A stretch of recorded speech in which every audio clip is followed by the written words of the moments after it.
What is up, podheads? Back with another episode of the Pod Slay podcast. My name is Tony. I am here with Anthony. How you doing tonight? I'm great, man. There's some guests that just check every box, whether it's what you're into now, whether it's what you were into 22 years ago. And tonight was one of those nights that just scratched that itch. Shout out the itch. Let's do that. Shout out those guys. We love those guys. We love those Shout out guys. the itch. Shout out any of the pod fam that we have, that checks us out on a weekly basis or on a monthly basis. If you come back every now and again, we appreciate you. But yeah, shout out the itch and shout out Casey from Iodine. We had Casey Horgan from Iodine Recordings. He is the founder from way back in '96 to today. Took a little break there, 17-year break, no big deal, turn the lights off for a second, turn it back on, and we're back. We had a great conversation talking all things Iodine Recordings, where they're at today, where they started from, all that fun stuff.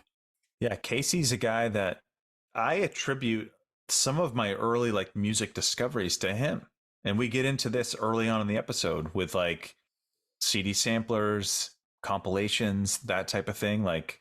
Early on, this is pre-internet, early 2000s. You're getting into music via whoever you see live, whoever your friends are into, your friends' older sisters, brothers, all that stuff, or just comps.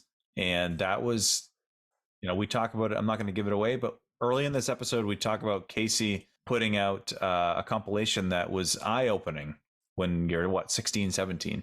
Yeah, and I mean, it was the way to discover music. And not to belabor that point, we're old guys now, and to discover music today is a lot different. And we've had bands on this podcast that we've discovered in the new way as well. But this is the OG way, and that's, how we did it back then. And it was cool to talk to Casey about putting those things together, learning from how to do it back in 2003 to how to do it today in 2023. In a different landscape altogether. So really, really fun conversation with Casey coming at you. Yeah, Casey rules, and this conversation solidified it. Iodine Recordings originally started out of Boston, Mass in mid to late 90s. 96, so, yeah. 96. We'll get into the history of that with him, but early recordings with Orange Island and There Were Wires and, Brand New, and recently with Quicksand and Jeromes Dream and Onelinedrawing, all bands that we love. So we really resonated with Casey, and let's jump into it. All right, we are joined by Casey of Iodine Recordings. Casey, how you doing tonight? Good, man. I'm glad we get to finally do this. Yeah, and we've gone back and forth with you via DM. We read an ad for Quicksand Slip a few months back. We've enjoyed a on the outskirts relationship, but now we finally get to talk in person here, even if it is over Zoom, and do the damn thing here. So we're excited. Yeah. No, I think it's cool. I mean, fellow New Englanders, I think we've got a lot of shared history, and I think you guys have kind of been around, at the birth of Iodine and got to witness the comeback, if you will. So, I think it's a good company to be with. Oh yeah, man. Thanks. So, like you said, we go way back, and I know Anthony has it, and I think I have one too. A mixed CD with Love from Iodine, 2002. For all you visual listeners here, I'm holding it up. Yeah, there'll be a photo of that, I'm sure, in the week leading after this drops. But yeah, we've been, that's probably our first time seeing Iodine Recordings, seeing something from you guys. So how did that come about? Because it's not just Iodine on there. There's a bunch of different labels, right? So how do you even put that together? Well, we'll just get the elephant in the room, the cringeworthy name and cringeworthy design of that thing. No, come on. It's good. I like that. I've always liked it. So, I mean, Iodine was sort of that. When that came out, things were really starting to take off for the label, in a good way. We had a few big bands under our belt. We're starting to get some recognition. And I was trying to come up with ways to get more exposure to, essentially the more, I don't know if commercial is the right word, but just, larger exposure for the bands and the label. And I was like, well, Warped Tour is coming and we got to get in on the Warped Tour thing. But we couldn't afford a tent inside Warped Tour. So we conceived this idea of showing up at 8 in the morning or 7 in the morning when the crews were in there, like building the stages and stuff like that, And we walked right in with all our gear set up and essentially pirated a spot at Warped Tour. We actually did that a That's few years in a amazing. row. Yeah. No one asked us a question. In fact, I think at some point someone came around and gave us meal vouchers, and they gave No. us, we were like, Hey, fake it till you make it, right? Fake it till you make we it. were backstage hanging with Green Day and stuff like that. So and we didn't pay a penny to be there, which was awesome. But we kind of put on this. We looked bigger than we were, right?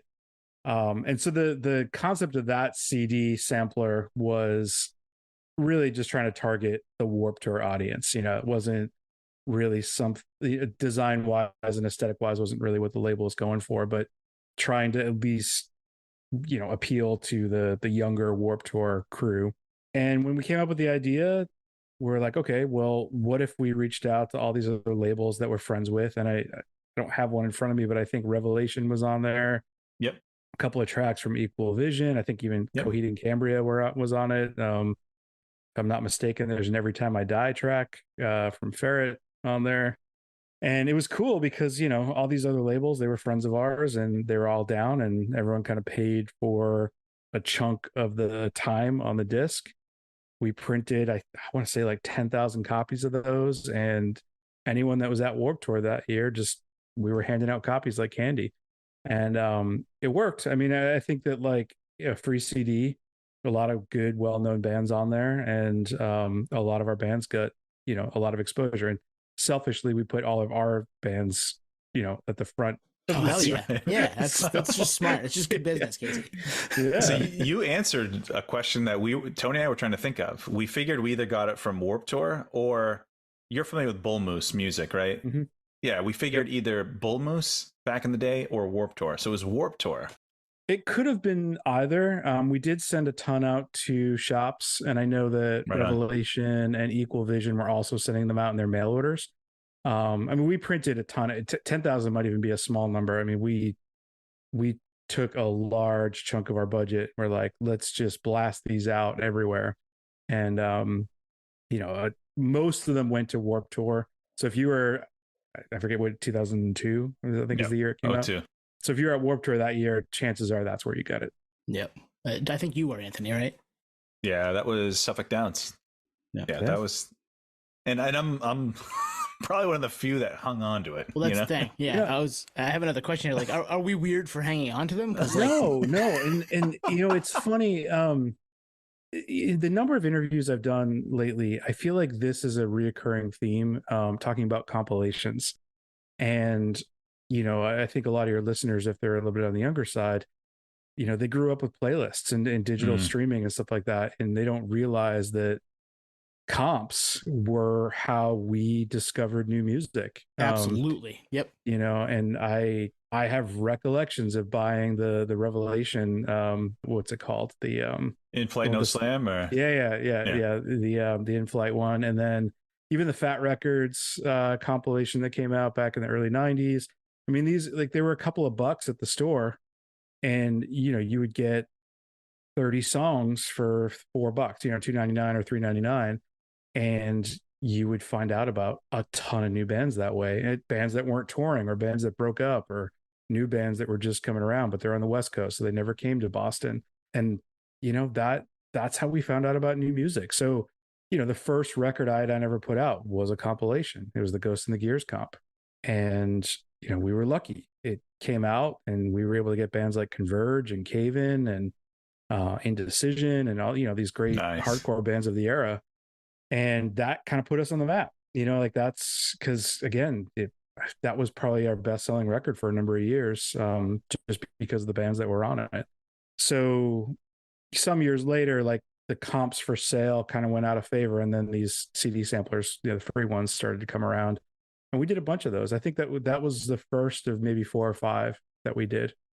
2002, we're going into that summer, we're going into the senior year.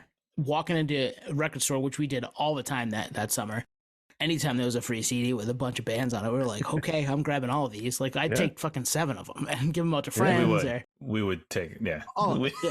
We'd right in our wheelhouse at that time. Yeah. You're speaking our language. Yeah. And at that age, man, like, you consume as much as you can. because it's not readily available.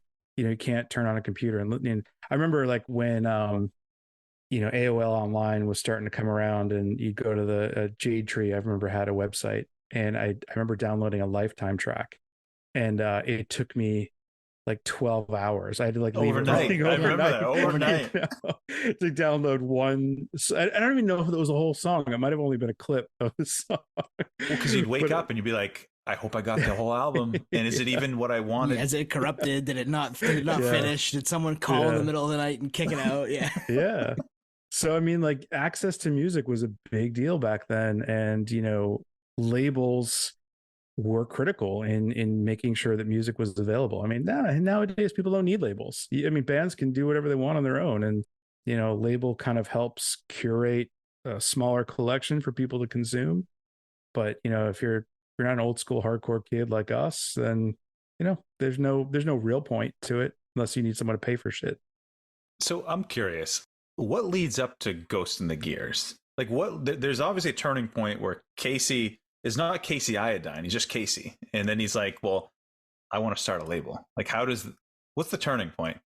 Yeah, it's kind of a funny story.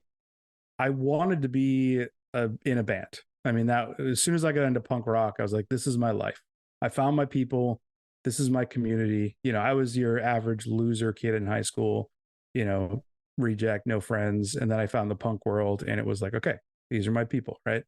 After only going to a few shows in the early mid 90s, I started a punk band. We were terrible. I mean, it was just, your average high school punk band. And we made a demo, and I sent it to, I don't know, 30 labels. I mean, every label you could probably think of off the top of your head. Wow. And crazy, most of them wrote back and said, thanks, but no thanks. And after, a number of rejects, I was like, well, fuck it. I'm going to start my own label. And mind you, I was only like 16 at the time, right? And I don't know what I'm doing. Wow. So I started talking to some people in the scene that had small little labels that were putting out 7-inches and stuff. And Ramameo was one that I became friends with from Big Wheel Recreation. We did like the Piebald records, and he did I think at that time he had done like the 10-yard fight 7-inch or something like that. And Big Block, 454 Big Block. 454 Big Block. Yeah. And so like he connected me with the pressing plants and things like that. But I didn't have the money to put out a record yet. So I started a distro, and funny enough, I couldn't come up with a name. There was a bottle of iodine sitting on the table, and I was like, oh, fuck it, I'll call it Iodine Records. And that it was supposed to be a temporary name. There was no deep I've waited thought. 20 years for this moment right here.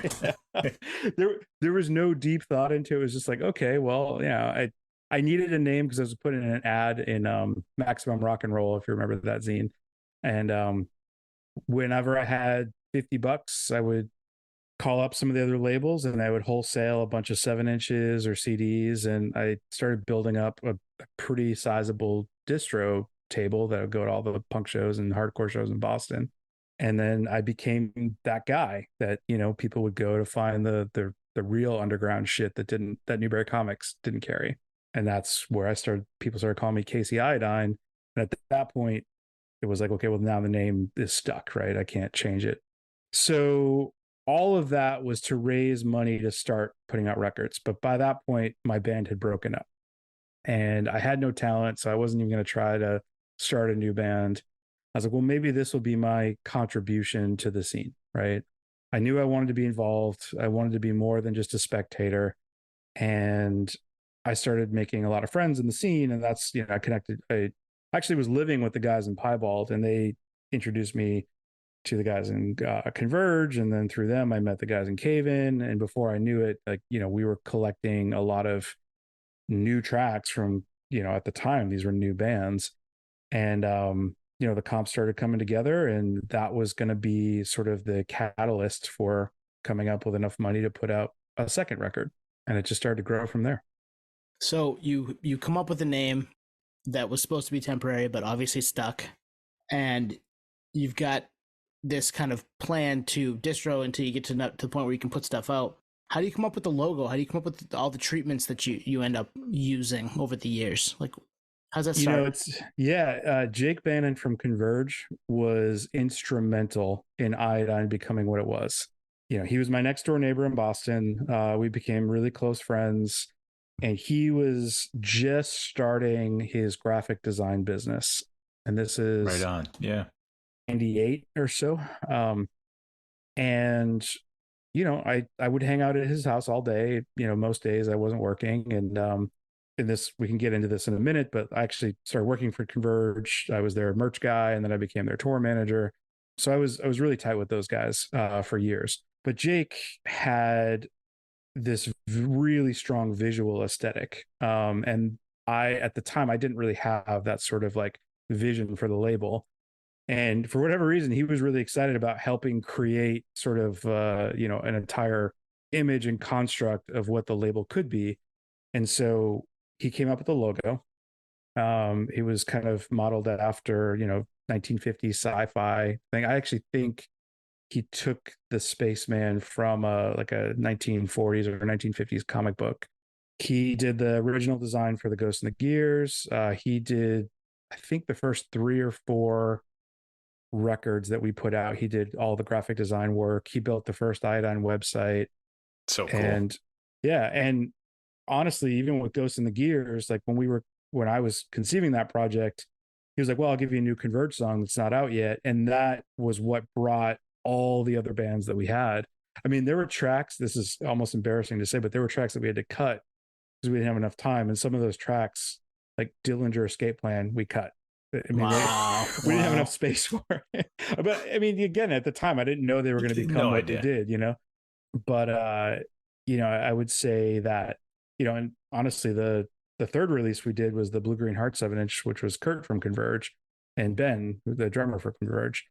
So, even though we never did a Converge record, those guys were very sort of involved with the early days of Iodine. It's interesting. Like when I think about that time, so like Bannon helped maybe shape it creatively, but I hate to say this, like on a business level or like operational record label level, Boston had a lot going on even back then. Like Bridge 9 existed, obviously not what it was, what it became. Tang was around for a decade. Big Wheel was around. Wonder Drug. This was pre-Death Wish. So like, are you pulling maybe operationally how to run a label from like what was going on in Boston? Yeah, I mean, there was a small community of us. Like I said, Rama was a huge influence on me, and I know he was also a huge influence on Chris Wren from Bridge 9. And we would, independently, but we would always be picking Rama's brain because he was a little bit older and he just had a little bit more of a grasp on like the business aspect of it. And we were young. I mean, when we did the first record, I was 19, I think.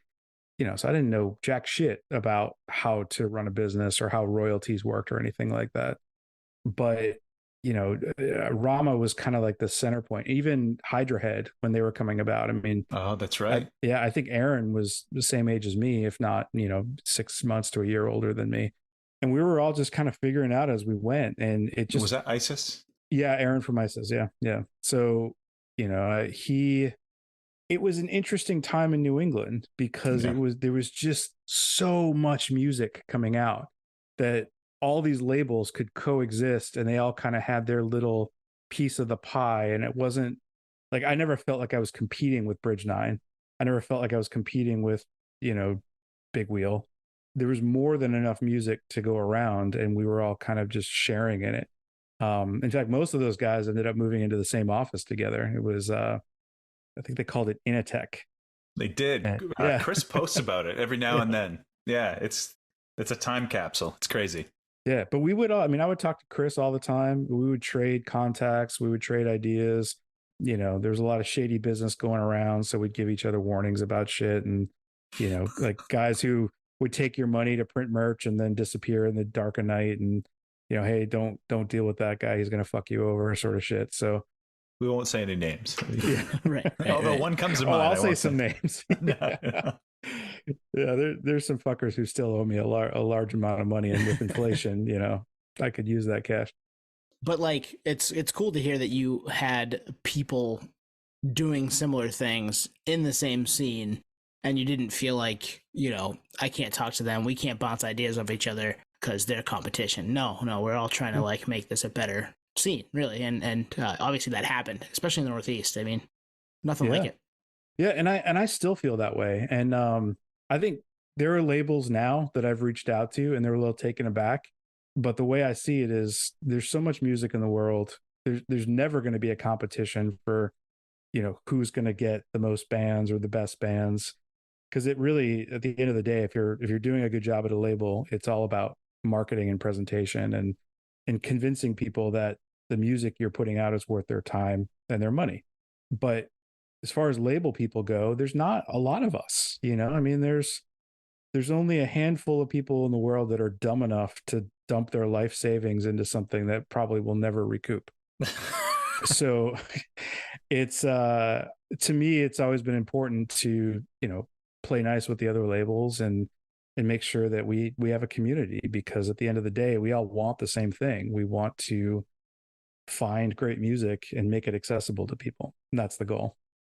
And honestly, I think that's what draws like Tony and I to people like you and Chris Wren. It's like, it's rooted in passion. And like, for every Jeff from Run for Cover who just knocks it out of the park, there's so many that fail. There's so many that just don't make it. And you have to, all the stars just have to align. You got to find the right bands. You have to promote them well. The bands have to, I mean, there are great bands that called it quits after one album. You know what I mean? And as the label, you probably have no control over that.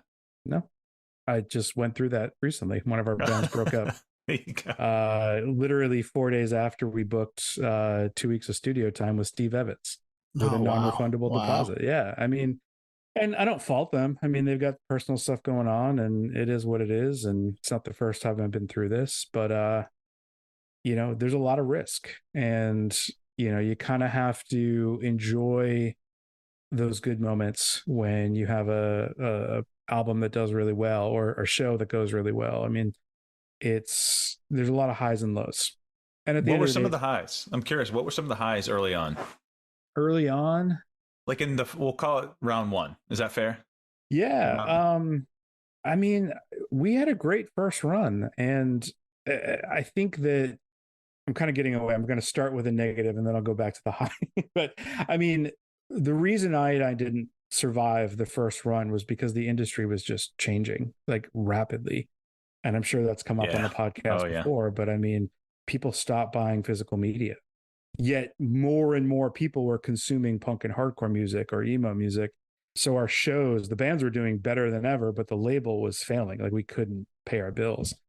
But, those last few years, we got to work with so many amazing bands, Smoker Fire, Gregor Samsa, Orange Island, There Were Wires.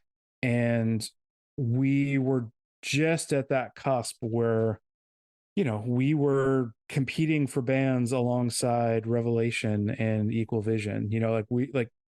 It's not a secret anymore, but like Coheed and Cambria, we were in talks with them the same time that Equal Vision was. Wow. Yeah. And so, I mean, we didn't have the level of resources that EVR did, but we were starting to come into our own, and, we felt like equals among some of the medium-sized labels that were out there at the time. Our bands were out on tour, and they were filling rooms. I mean, not big rooms, but they were filling rooms. And then, it kind of all culminated to 2003 when we did Iodine Fest. And that was probably the highest point, or the highlight of the early run of the label. I mean, 3 days, I forget how many, 50, 60 bands. We had Every Time I Die played, a bunch of other EVR bands, a bunch of Revelation bands. I mean, it was, and it sold out all 3 days. It was a really amazing experience. And it was just kind of like, was that moment that, hey, I built this from nothing, and all these bands, put their faith in, me and my business partner to get their music out there, and people are here to enjoy that together. And that was probably the best feeling I had. And so, when I look back, I often think about how the label ended and how I was really unhappy with that. But, there was a kind of a major high point before things started to fall apart. And that's to look back on what you were able to accomplish in that 7-year or so period. That's pretty badass. And I know we're still like in the thick of it. We're 3.5 years in. It's always fun to like, oh wow, we did that in 2021. Oh wow, we did that in 2022. Yeah. And see like, okay, if you just keep grinding, that stuff will come if you know, obviously if your head's in the right place, your heart's in the right place, and you're trying to make it, you know, a positive thing for people. You know, it happens. Yeah. It does happen for you if you work hard. Yeah. You know, and I think in 2003, I left my job and I was making a go for Iodine full time. And, you know, I was using it to pay my rent and pay the bills. And I think it was a little bit premature. We had a few staff that worked for the label. We had an office in Boston. And, you know, I think that we started to take on some of those expenses just a little bit too early. A good friend of mine who still works, you know, she's been in labels throughout the entire time that I left the music industry, you know, and even she says, you know, you were greedy, not in a, like, I'm trying to get all the money greedy, but like you wanted to be victory before you were victory. Does that make sense? Like totally. You didn't take the steps to get there, you know, because again, I was young and I was dumb, but in my mind, it's like, okay, if I'm going to attract the best bands who want to be on Iodine, I need an office place to do it. I can't do it from my, you know, lower Alston bedroom, you know, which is when I signed Orange Island, they came into my room and, you know, we're like sitting on my bed signing That's contracts. Awesome. That's amazing. Step into my office. Yeah. I mean, but they were in high school. Like they didn't know any better. I was like, okay, some idiot wants to put out our record. Sure. You know, but you know, when we were starting to get in talks with these bigger bands, you know, I felt like, okay, we need an office. I need a place to bring these people in so they can see that we're serious. And in retrospect, I should have just made an office at the house and kept my expenses down. But like I was saying, you know, the industry was changing. Fewer and fewer people were buying CDs. I mean, you know, some of our last releases, we'd pressed 10,000 CDs and they were just sitting there collecting dust. Yeah. But I mean, you could sell that many CDs easily in the late 90s because there was no other way to get music. Right. So now you can sit at a record store and stream a song and decide if you want to buy a record.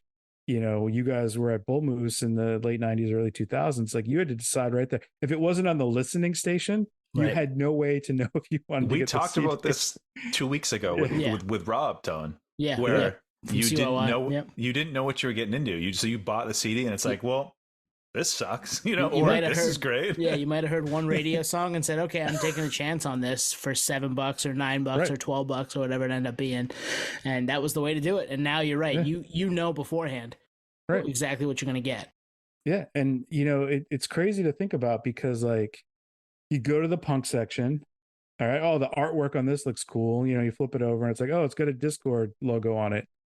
Okay, I'll buy it. Right. And I remember the other crazy thing about that time period was you'd buy music, you know, unheard, and you may not like it the first time through, but you kept listening to it because you're like, I already, you know, I spent $10 on this. So, so true. You know, so I'm invested now. Like, I need to become a fan of this record because I can't return it. It's already opened. Yeah. But yeah, we sold thousands of CDs, you know, when we first started, and that's what paid the bills. We didn't do much vinyl. Vinyl wasn't popular at the time. The few records we did on vinyl sat on shelves. You know, the biggest record we ever put out, the brand new Your Favorite Weapon. I mean, we had thousands of those collecting dust for years. You know, kids didn't know what they were. Wild. They thought they were wall calendars, you know, and so I bought that record in the moment, 0304 at Newbury Comics, South Portland. There you go. And then flipped it on eBay years later. You probably made some good money on it. Yeah. I think it went for like $300. Yeah. So, you know, in order to make CDs, you know, and I wouldn't have to get into like the nitty gritty of how, you know, markup works in the music business, but a record sells for $12-15 on the shelves at the music store. Doesn't mean the label gets $10 of that. I mean, we're lucky if we get $2 of that, and then we have to split that with the band. So the only way to make it worthwhile is you have to move in scale and you have to move volume. CDs, it wasn't worth pressing less than 3, 4, 5,000 at a time because the cost per unit was substantially higher.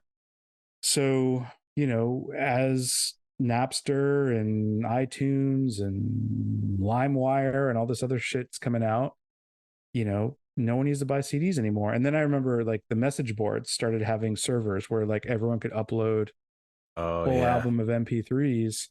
In fact, I've told this story before, but one of the last records we ever put out was There Were Wires, Somnambulists. And we invested a lot of money in the production of that record. Matt Squire produced it. You probably know him from like Under Oath and Receiving Into Sirens early on. Sirens. And I mean, he was doing like big names. He went to Fort Thunder to record it in Boston, which, is huge recording studio. I mean, we were like this, we think There Were Wires is going to be a big band. So we put up a ton of money. And the week that it came out, or actually the day it came out, it was on like 6 message boards, hey, I got the album, download it here. And you're just like, no. Yeah. And it was like the sinking feeling in my stomach. It's like, oh my God, and back then, I mean, a handful of sales lost, it was a big hit, I mean, especially when you're trying to make a living off this, you'd think, oh, a few less CDs sold, no big deal. But for a label the size of Iodine, it's a big deal. Yeah. It's a huge deal. Yeah, it's a huge deal. And there's nothing you can probably do, right? Like, there's nothing you can do. Just ban someone try to get someone banned from a board. Like, right. Yeah. Well, it'll pop up elsewhere. The worst part about it is that like, I wanted the music to be accessible. So it wasn't even like, oh, you're stealing my intellectual property. It was like, I mean, whatever, we're all guilty of it. I downloaded music that I couldn't afford, right? I mean, I was broke as the next guy. I was putting all my money into producing records. Stupid me. But it was like, how are we going to make this business survive? And the bands, bands have merch, they have shows, they have ways to continue on. But as a label, at the time, this is like before labels had merch deals. I feel like we're getting really deep into like the business side of it. Okay, but yeah, like, keep it going. We love it. It was like, all you have is CDs, and you have to move a certain volume in order to actually pay the bills and survive. And it was just this turning into this sinking ship. And me and my business partner, Ruben, who was in the National Blue, if you remember them, he and I would come into the office every day, and we would just sit there and argue about who we were going to pay that day, because we owed, tens of thousands of dollars to the different producers or distros or magazines for advertising, whatever it might be. And I remember one day we were like, should we pay the electricity bill or see how long they'll keep the lights on? I mean, that's the sort of discussions we were having. Wow. And one day I just like, well, this isn't, there's no way we're going to dig ourselves out of this hole. And so I just decided out of the blue, I gotta end it. And it, as much as it's going to suck for everyone involved, if I don't do it now, it's going to suck 10 times worse, when people are even more invested in, the label needing to support them. And, I was going through a lot of depression, a lot of anxiety and stress. And I mean, it was the right move. I don't regret making the decision, but I always regretted that it went down the way it did. Mm-hmm. And I fast forwarding a little bit, 17 years not working in music, and not a day went by that I didn't think about hating how the label ended when it did and how it did. You did end up bringing it back in 2020, and it's awesome that it came back, but in the moment, obviously that sucks. You're not feeling, you did the right thing, it sounds like, and you had to do it. And you're right, stringing it along wouldn't have done you any favors, but you bring it back in 2020. It's now 2020, middle of 2023. Doing well. Obviously, got a bunch of stuff out there. We've got our hands on some pressing. The vinyl is now a thing, so the physical is coming back a little bit, which is great. What led you to bring it back in 2020? I actually came back to There Were Wires. Nice. Going back a little bit, I thought about it a lot, and I would always like kind of daydream, like, if I were to do something else with the label, what would it be? And it never really came to fruition. I wasn't really involved with the music industry at all. I had a few friends that were still working in music, a good friend at Revelation and stuff, but I wasn't really in it. I hadn't gone to a show in probably 14 or 15 years. So I was far removed. So, There Were Wires called me, I want to say in 2019, 2018 or so. And they were like, hey, the band's been talking. We really want to reissue Somnambulists on vinyl. And, can we have permission? I mean, they were kind of doing a courtesy call since, Iodine owned the masters. And, it was like, yeah, sure, absolutely. And, once the seed went in my brain, I don't remember if it was like a few days or a few weeks later, I called them back and I said, well, what if I do it? Nice. And, Yes. and they were just like, well, you're going to bring Iodine back or what? I'm like, I don't know. I have no idea. And they had connected me with Paul at Tor Johnson Records, who's been putting out records for the last 15 plus years. And, he really wanted to do the There Were Wires record. He was a big fan. And I pitched the idea to him. I said, hey, what if I do this with you? You've been putting out records. You're a little bit more connected with distribution and, the plants and all that stuff that I've kind of been off my fingers off the pulse. And he was like, yeah, that would be great. And so we worked together, and he kind of helped me get reacquainted with the business as a whole. And when we did the There Were Wires reissue, it did really well, like better than any of us had expected. And I think people were just kind of hungry for something, new at the time, especially during the pandemic when the kind of new music ceased. So that was sort of the catalyst. And before I knew it, bands that I haven't talked to in forever started reaching out and started talking to new bands, and then old friends like Jonah Matrenga from Onelinedrawing and Far. He calls me up out of the blue one day and says, hey, stoked you're back. Do you want to put out my new record?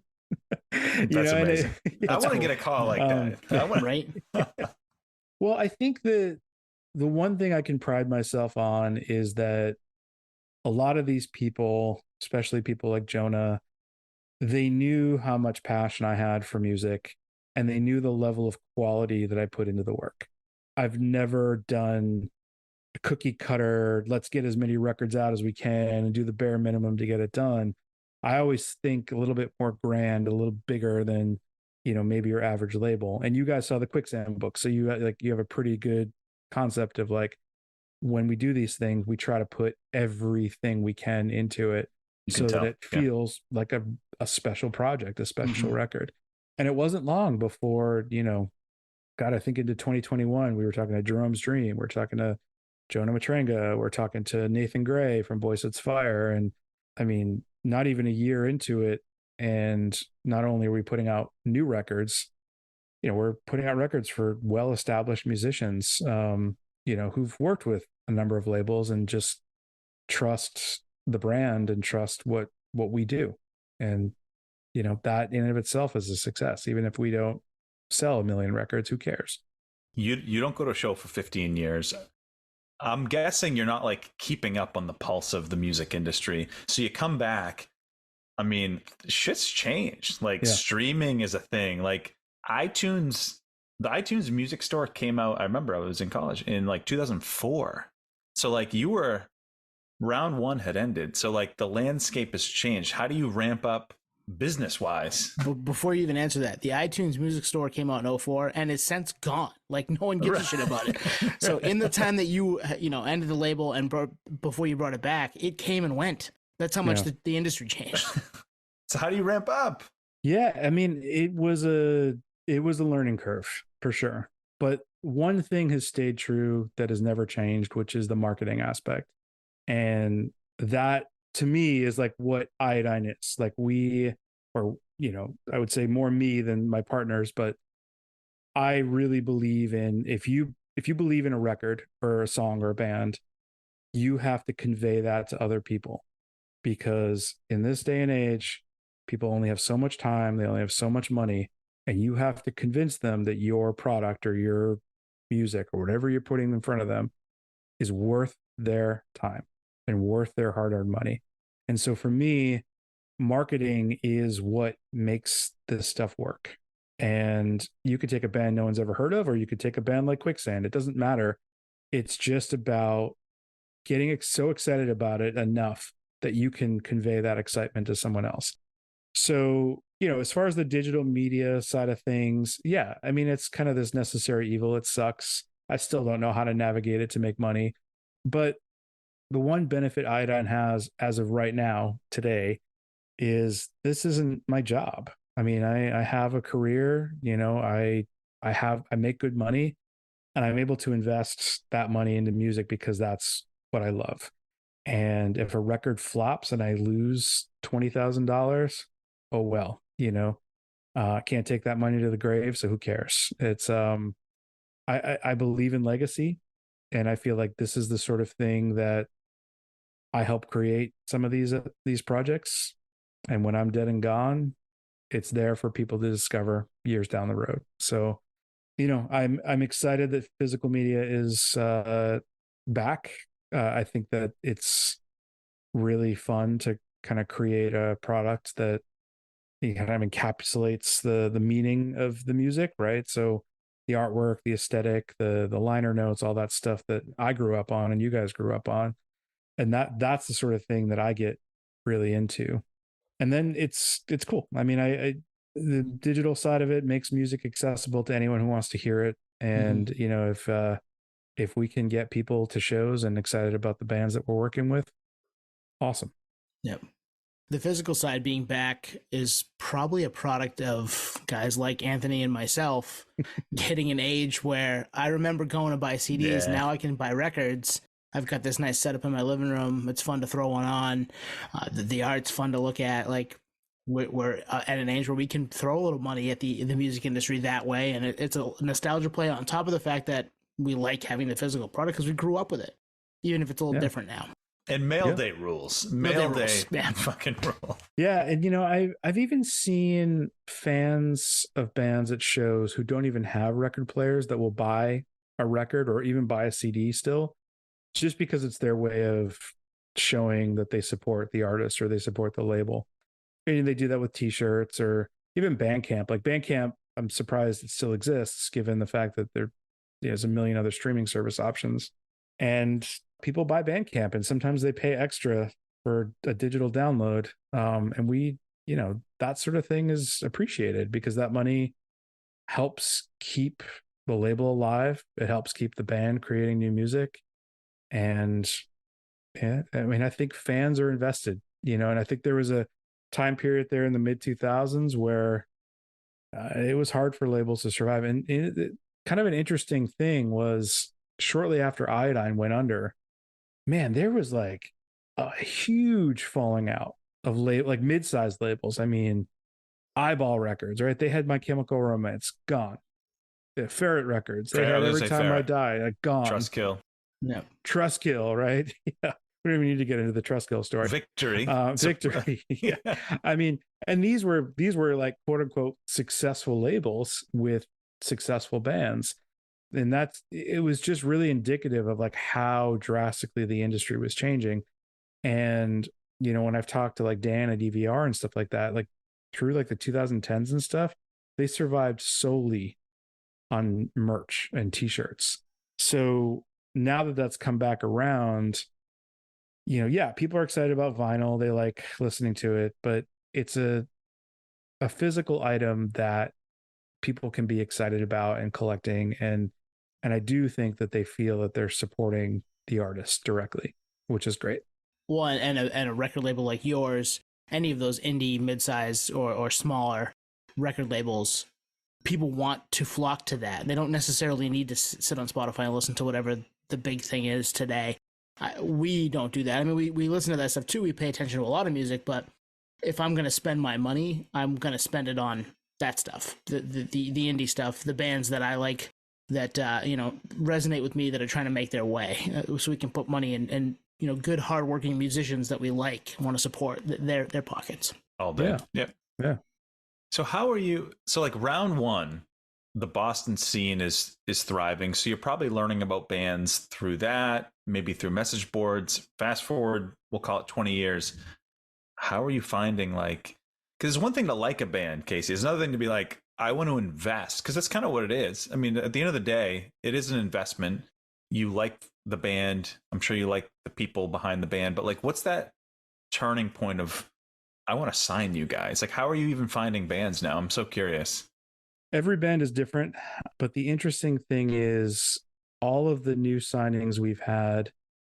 I mean, no one in the history of Iodine up until today, no one has ever sent us a demo and we're like, this is great, we should sign this band.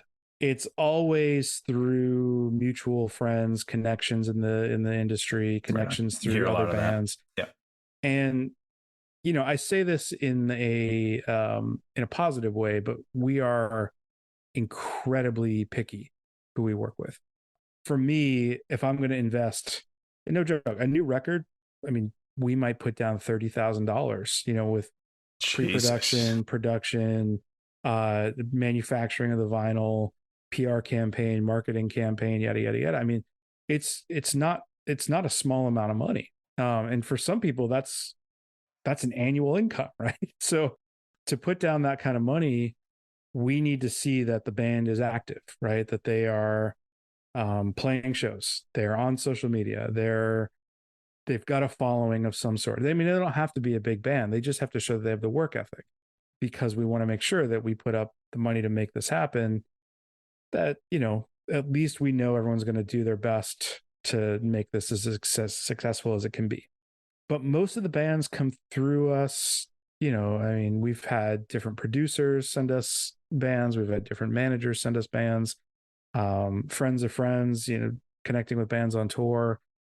And, we have a pretty in-depth sort of discussion before we decide to sign someone. I mean, unless it's someone like Jonah Matrenga. He calls and says, I want you to put out a record. I'll say yes 100 times out of 100 times. I mean, but with some of these smaller, newer bands, we go through a lot of deliberation before we decide to do it.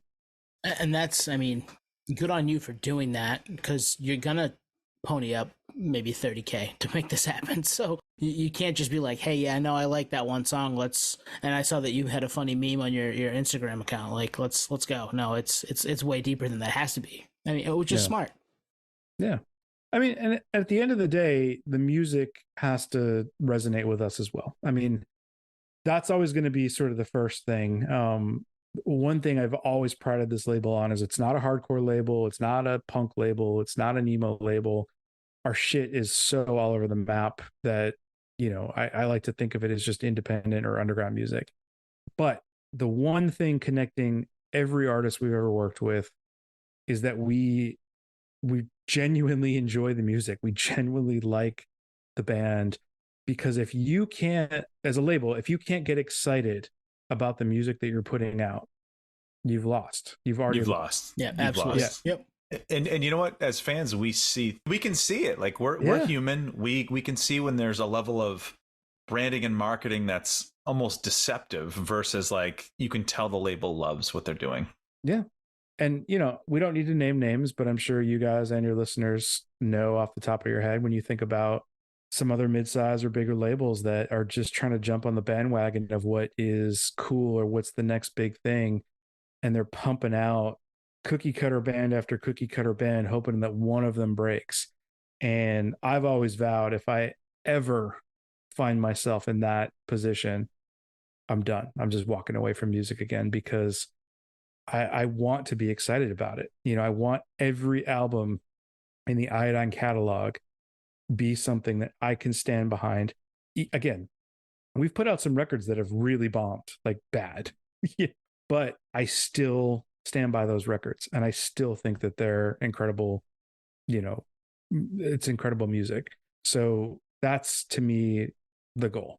I think back to my youth and how I would look to a label like Discord, or I'd look to a label like Jade Tree, and it didn't matter what they did, I would give it a chance, because I believe, like I believed in that brand, or I believed in the fact that these people put thought and effort into the records that they were releasing, that it was worth my time to at least check it out. And I hope someday, or maybe now, that there are people that see that with Iodine, and maybe they'll listen to a band that is not like the other bands that are on the label, just because for sure it's got that spaceman on the back of the jacket. Yeah. And that's a cool place to be as a label, where you can get to a point where you've shown your work and people can say, okay, I'm trusting that little spaceman on the back versus necessarily, did I know this band before? No.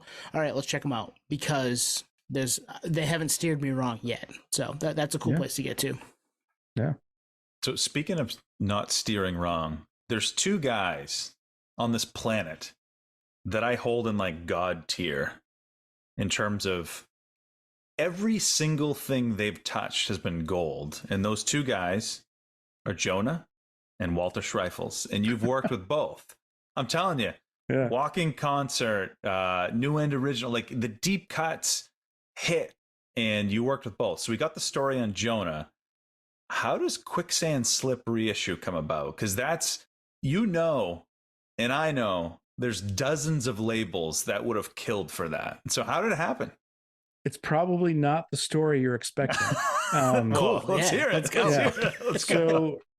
So going back earlier in this interview, I said, I try to think big, right? I want to make things feel special. And I was meeting with my business partner, Joe, who you may know from the band Garrison. He's in Her Head's on Fire. When Iodine came back, he was like, count me in. I want to be a part of this. So we had a meeting or a bunch of meetings, and we're just talking about the future of Iodine.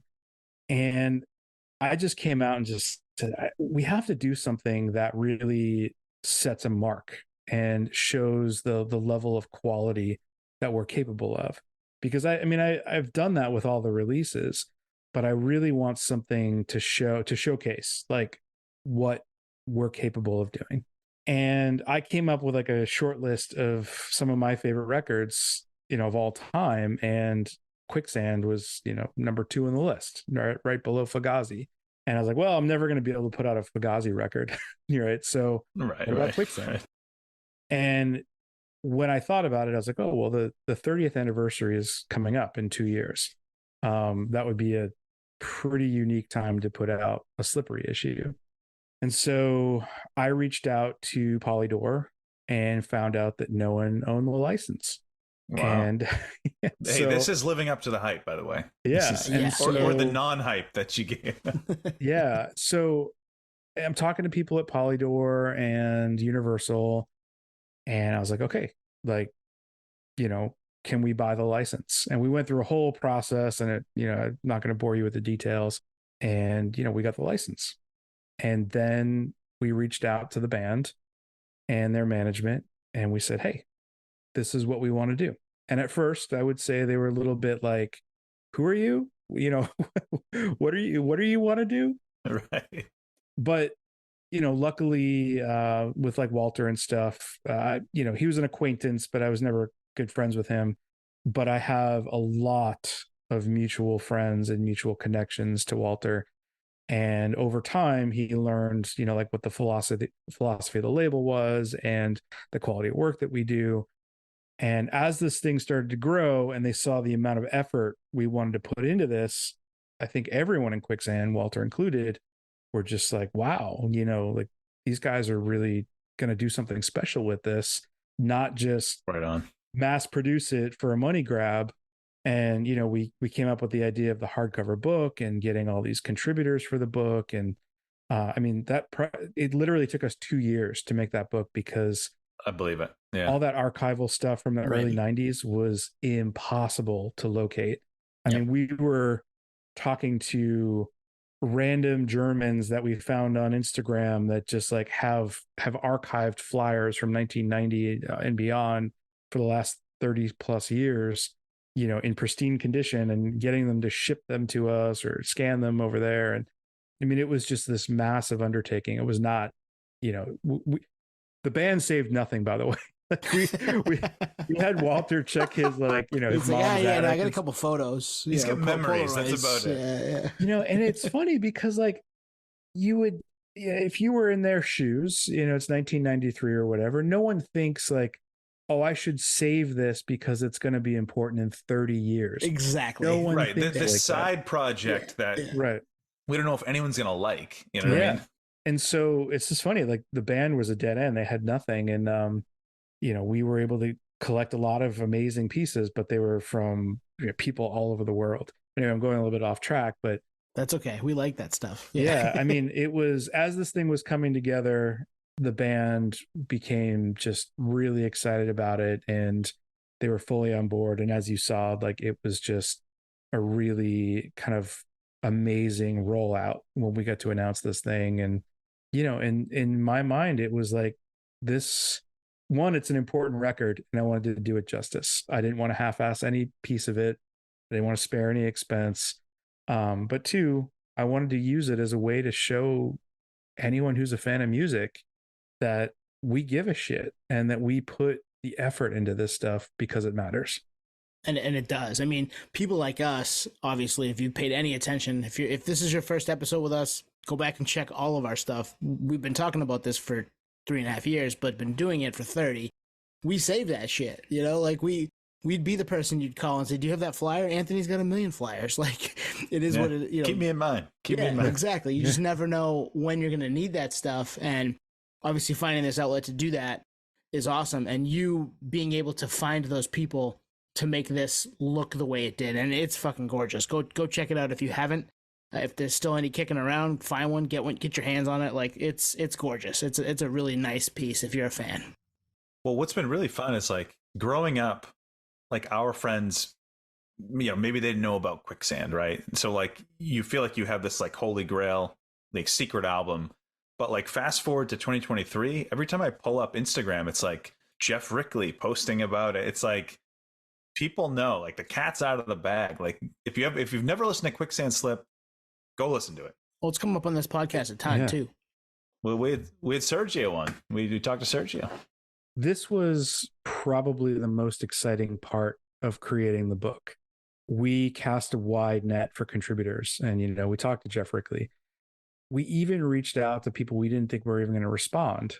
You know, Scott Ian from Anthrax. Mm-hmm. You know, we reached out, and he got back like that day, you know, talking about how honored he was that we asked him to contribute to this book, because Quicksand is an important band to him, not just as a fan, but as friends of the members. He grew up with them. And no one, I mean, I don't think anyone we asked turned us down. Everyone was just really honored and excited to be a part of it. And then anyone who contributed to the book, we sent a copy to them as a thank you. And it's just been really cool to watch people kind of talk about it and how much influence that band has had. And when I talk to people who don't know Quicksand or are not as familiar with them, it's just amazing to think about how there's this direct line between Quicksand and so many other bands that kind of followed in their wake, you know, like Deftones or. Absolutely. Yep. You know, that's the thing that, like, it's hard to even conceptualize, like, how much and how far their influence went. And that's what we tried to capture with the book. And, you know, and it's cool. It's humbling to see people who have quote unquote made it in the industry just show so much respect for that record.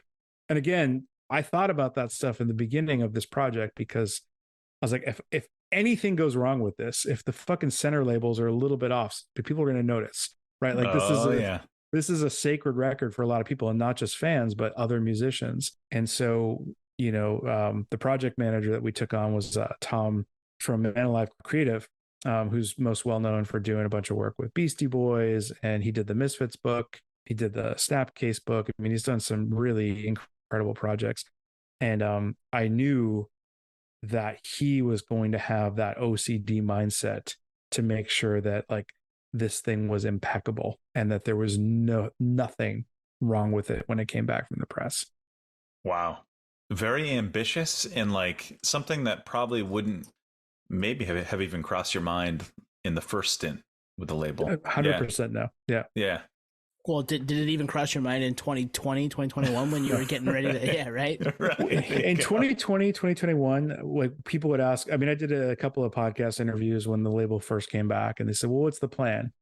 I was like, you know, I'll reissue a few old Iodine records, or maybe I'll do a couple of reissues for some friends of mine that their stuff's been out of print for a number of years.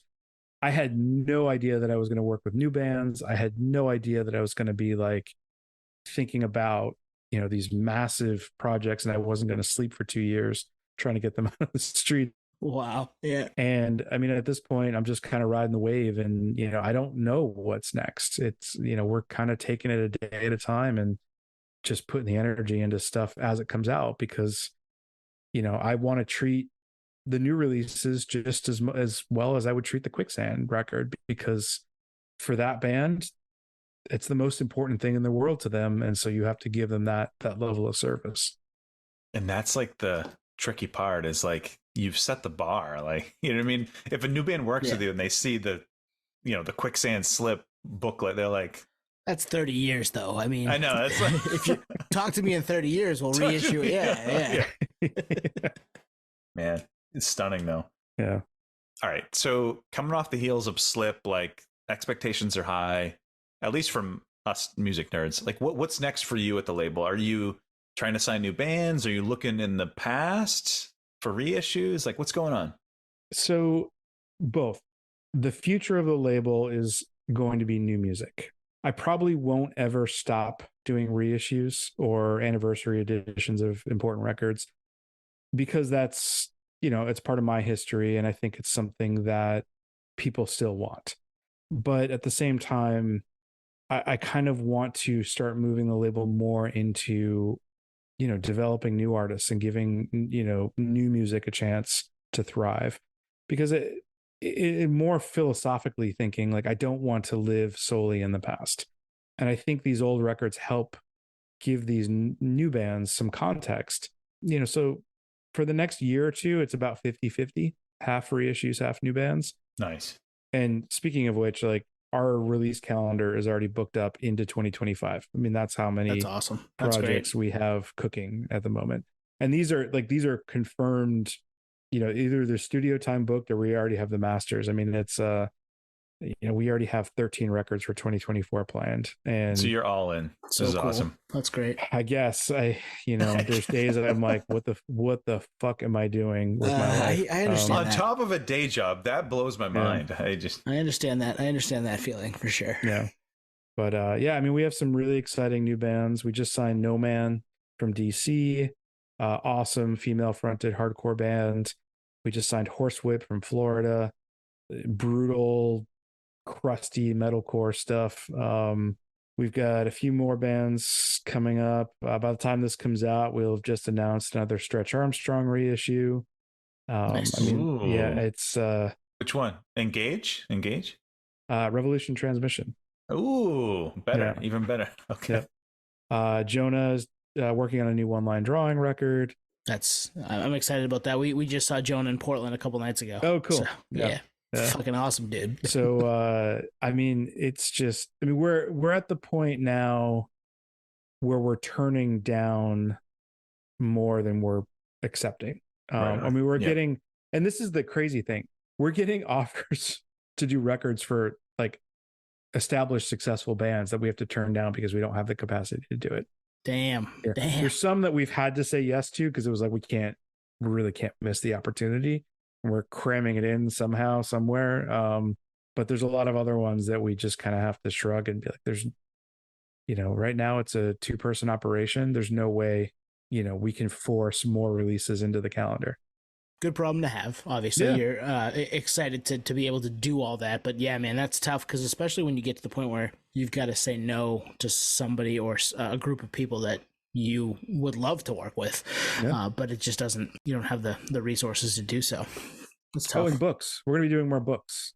Nice. That's something we talked about this year. We really enjoyed doing the Quicksand book, and we've already got a few new books kind of on the docket, and we're kind of working through those. And they're long-term projects, but I like the idea, the process of archiving stuff, and having another medium that's not just music.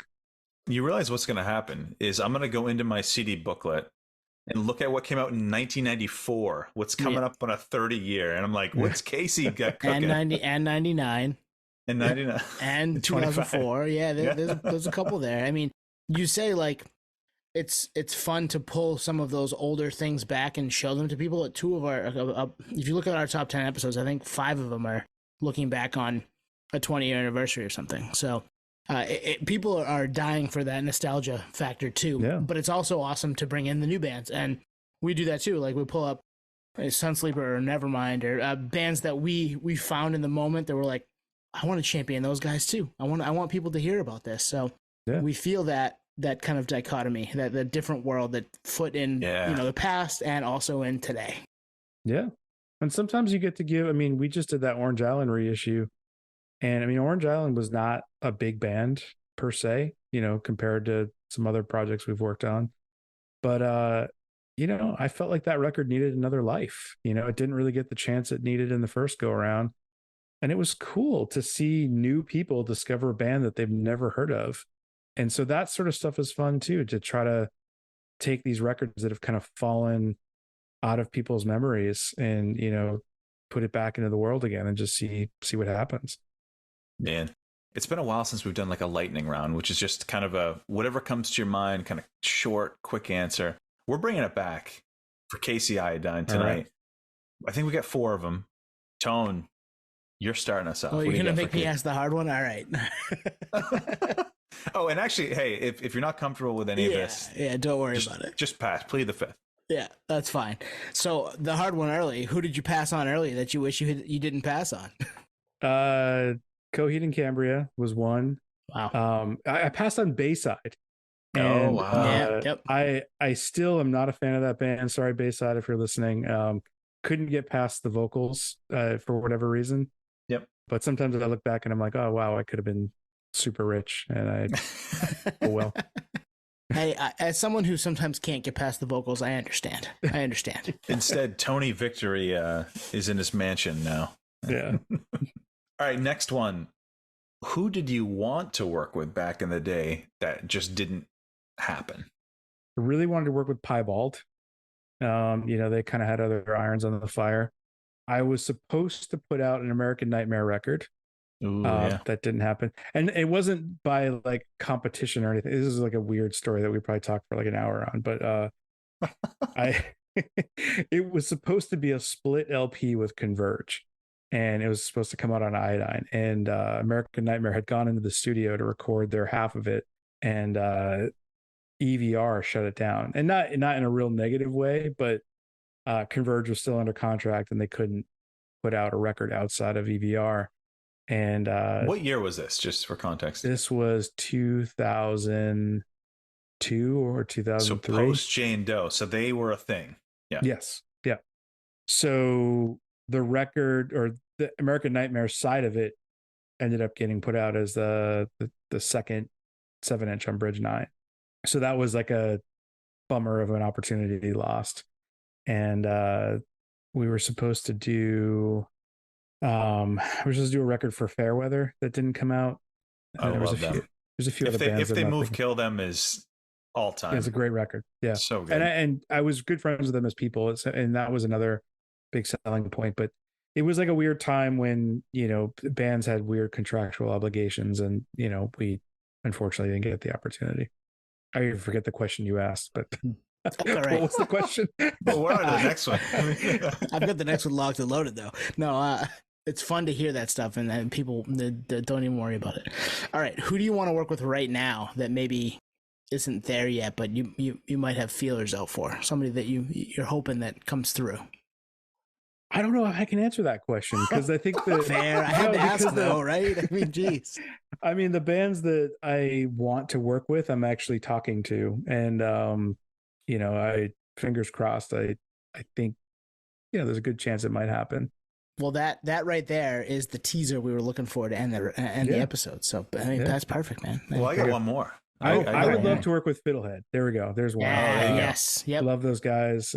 Huge fan. So if they want to come over to Iodine, doors open. So the Action Taken, I think, was on All About Records, which was on a mix CD with Love. So you can point back to that and say, hey, there you go. I've been there since you were like 17. I'll do the Action Taken discography on I'm sure Pat Flynn would pay me to have that thing burn. They can re-record it. The time has passed. I mean, that could be better. You never know. All right, Casey. Last question. Iodine Fest 2003. I'm right now looking at a Punk News Org article. And so it was for context, it was at the ICC in Alston. If you ever went to the ICC, you know how special it was. I got to soak in probably 20 shows there in the early to mid 2000s. The lineup is wild. Like if this fest happened today, it would be, I mean, what did the ICC hold? 500, 600, Yeah, about that. maybe, Yeah. with the downstairs. Yep. This fest now would be like a 4,000. So my question is, how hot was it in the ICC for this fest? It was brutal. Yeah. Because that's the thing. That's the one thing I remember. I don't remember the sound. I don't remember anything else. I remember that I was sweating my ass off any show at the ICC. The crazy thing about Iodine Fest was it was all day.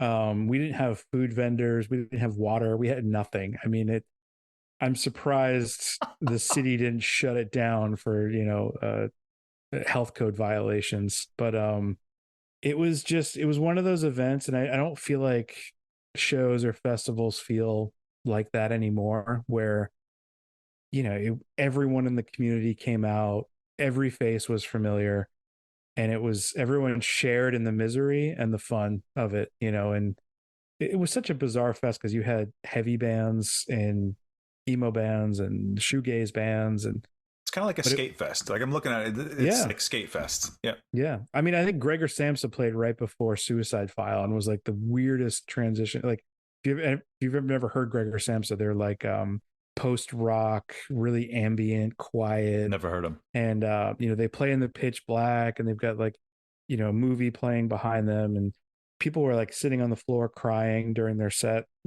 And Suicide Files giving me this like dirty eye. They're like, how the fuck are we supposed to go on after these guys? That's amazing. That's awesome. Just go out there and tear off the Band-Aid, baby. They'll get up off the floor. But yeah, I have toyed with the idea of another Iodine Fest.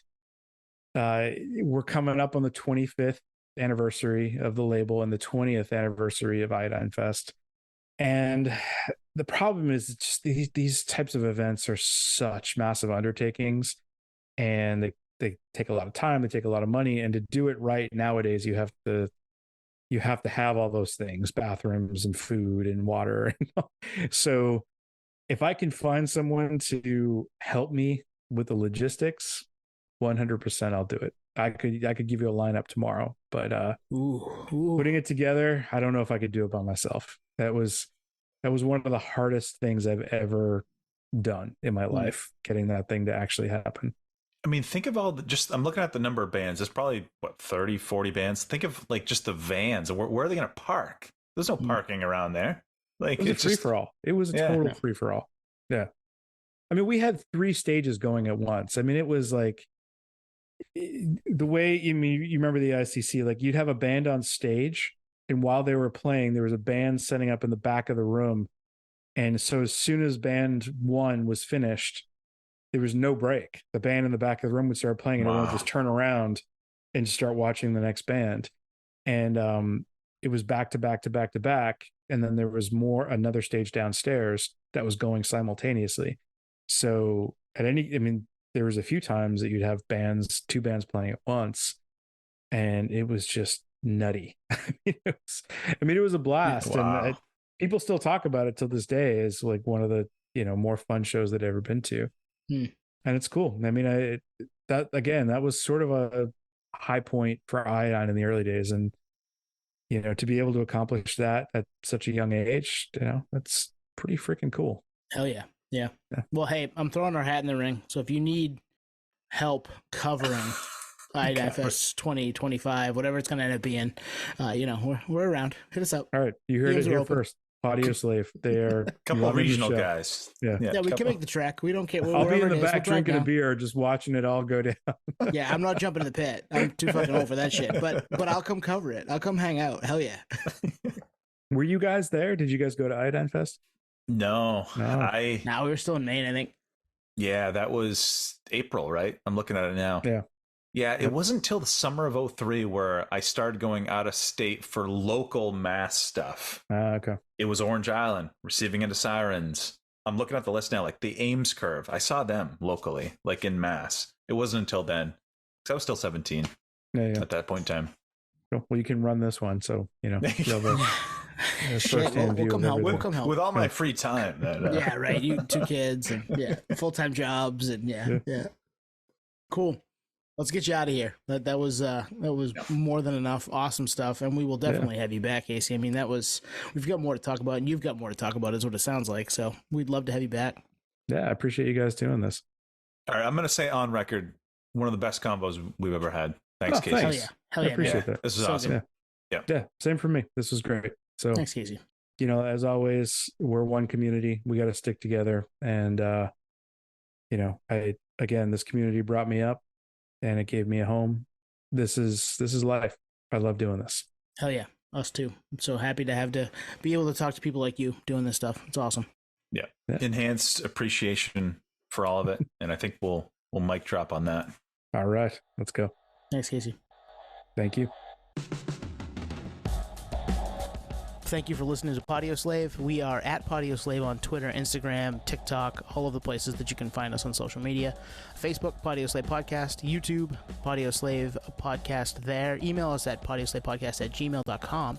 And hey, if you want to become a supporter, click on the link at the bottom of the episode and give us $1, give us $5. It keeps the lights on, keeps us going. We really appreciate that stuff. Thank you.